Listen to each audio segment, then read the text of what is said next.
Bonjour à tous, c'est le mois de mars. Et si on parlait Dieu au féminin? Le premier personnage dont nous allons parler dans cette série est la mère de tous les hommes, la mère de tous les humains, la mère de l'humanité, Ève.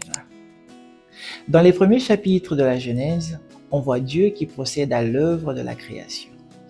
Au 26e verset, il est écrit « Puis Dieu dit, faisons l'homme à notre image, selon notre ressemblance, et qu'il domine. » Au 27e verset, Dieu créa l'homme à son image, il le créa à l'image de Dieu, il créa l'homme et la femme. Je veux attirer notre attention sur cette phrase, il créa l'homme et la femme. Ève est-elle le signe que Dieu a un côté féminin? Et si en Dieu était une mère et pas qu'un père? Si la femme a été tirée de l'homme et que l'homme vient de Dieu, peut-on conclure qu'en Dieu il y a des attributs féminins? Sinon pourquoi l'image créée est-elle homme et femme?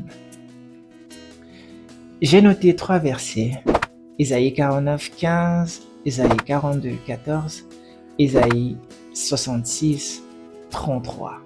Une question me monte à l'esprit. Ne serait-ce pas une perspective tronquée de ne voir en notre Dieu que des caractéristiques paternelles? Je la pose autrement. Ne limiter Dieu qu'aux seules caractéristiques paternelles ne serait-il pas une vision partielle de sa nature?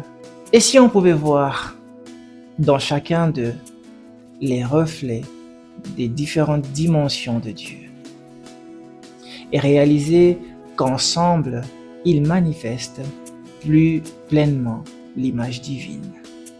Quelques versets plus loin, il forme l'homme de la poussière de la terre, il souffla dans ses narines et celui-ci devint un être vivant ou une âme vivante. Puis il le place dans le jardin, mais après un temps, on dirait que Dieu se rend compte. Il n'est pas bon que l'homme soit seul. Pourquoi pas avant, pourquoi plus tard? Je lui ferai une aide semblable. Ezer Kenegdo. Autrement dit, une aide forte, stratégique, correspondante, capable de se tenir en face pour compléter et renforcer la mission. Ève est le symbole de la complémentarité homme-femme. Elle représente le rôle complémentaire de la femme dans le plan de Dieu. Remarquez que cette expression Ezer est aussi utilisée pour désigner Dieu comme notre secours. Dans les psaumes 33 au verset 20, il est notre secours, Ezer est notre bouclier.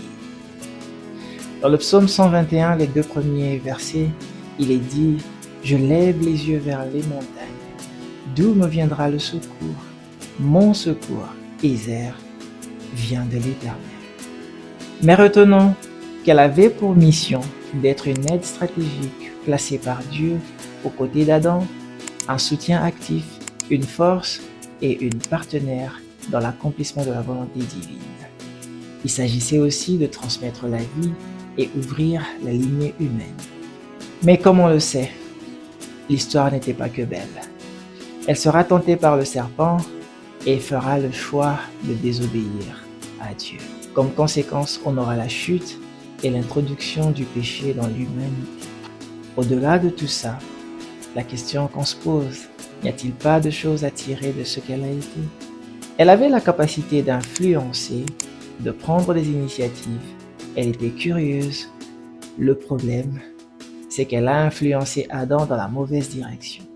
Son influence était simplement mal orientée. Son histoire nous illustre l'importance du discernement et de l'obéissance, la vigilance dans nos décisions. Le leadership ou l'influence doit être exercé avec sagesse et discernement. La puissance, l'impact ne signifie pas automatiquement que nous sommes alignés avec Dieu. L'influence féminine peut être puissante et stratégique, même dans l'erreur. On apprend donc que la puissance sans discernement peut conduire à l'erreur, mais que Dieu est plus que capable de transformer toutes les situations pour accomplir son plan de rédemption. Par ce mauvais choix, Dieu a révélé son plan pour sauver l'humanité afin de la ramener à la position qu'elle avait perdue.